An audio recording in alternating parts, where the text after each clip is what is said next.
Now, most of you,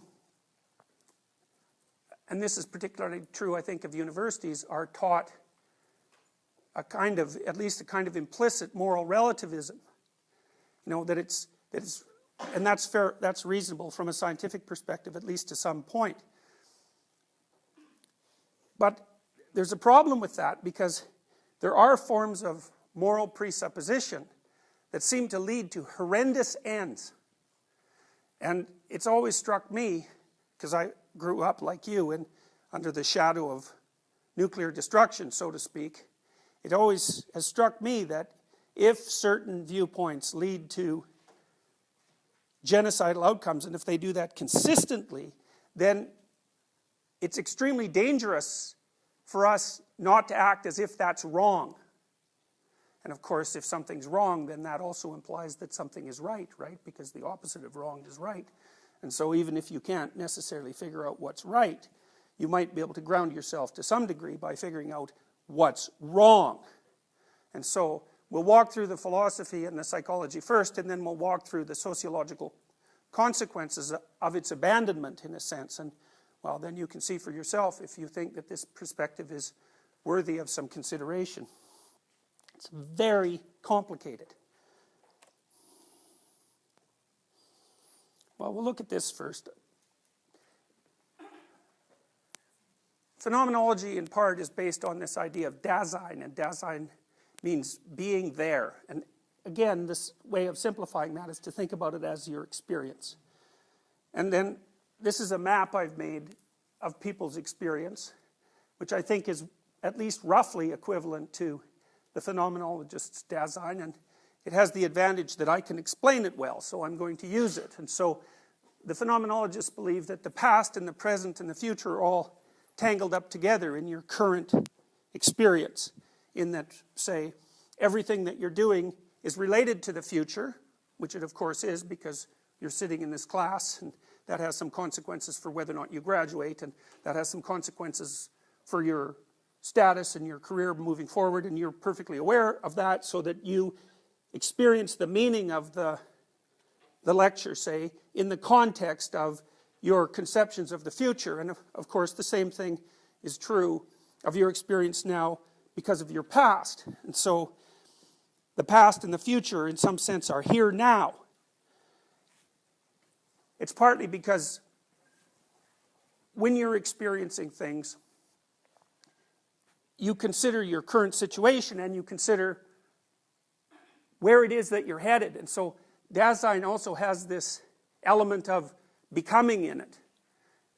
You're not just a static thing, and you don't ever experience anything that's in your environment as something that's merely static. You're always experiencing it in relationship to your plans for transformation. And that might be short term, like maybe you're bored of the class because you need to go get a cup of coffee, and that colors your current experience, or maybe it's long term or it's medium term, it doesn't matter. The point is that your viewpoint of the future conditions your experience in the present. So in some sense the future is already here. It's also the case that what you do now is going to have effects and consequences into the future.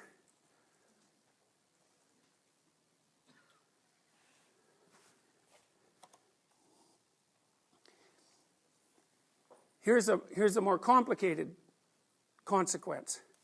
So you're somewhere now, and you're going somewhere in the future. And one of the consequences of that is that your nervous system, it's one way of looking at it, parses up the world in relationship to the relationship between those two poles. So for example, when you walk into a class and your plan is to sit down, then you're immediately going to perceive an array of chairs. Imagine you were coming in here to clean up the room instead of sitting down for a lecture. Well, then the things that would manifest themselves to you would be qualitatively different. So maybe you'd only be looking for the things that were out of place. Or maybe you're coming in here because you're spectacularly lonesome and you think that, you know, there's somebody here who might be a potential partner. Then the world's going to array itself in front of you in a different manner. And the degree to which what you're pursuing in relationship to where you are determines even how the objects of the world manifest themselves to you is indeterminate. It happens to a tremendous degree. And it's not only that things manifest themselves to you as objects in relationship to your conception of your current situation and your goals, but your emotions are also hang on that platform. So for example, if you're writing an exam and you expect a C, you're hoping for a C, and you get a B, then you're going to be extremely happy about it. But if you are hoping for an A and you get a B, then you're going to be extremely unhappy about it. And what's interesting about that is that in some sense the stimulus, as the behaviorists would have it, is the same, but the emotional consequence is actually reversed.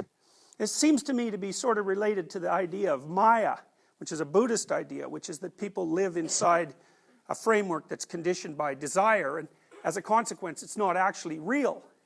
And the unreality of it is that you can change what manifests itself to you, and the importance of what manifests itself to you, by changing your conception of your goal, your future, or also by changing your conception of who and where you are right now.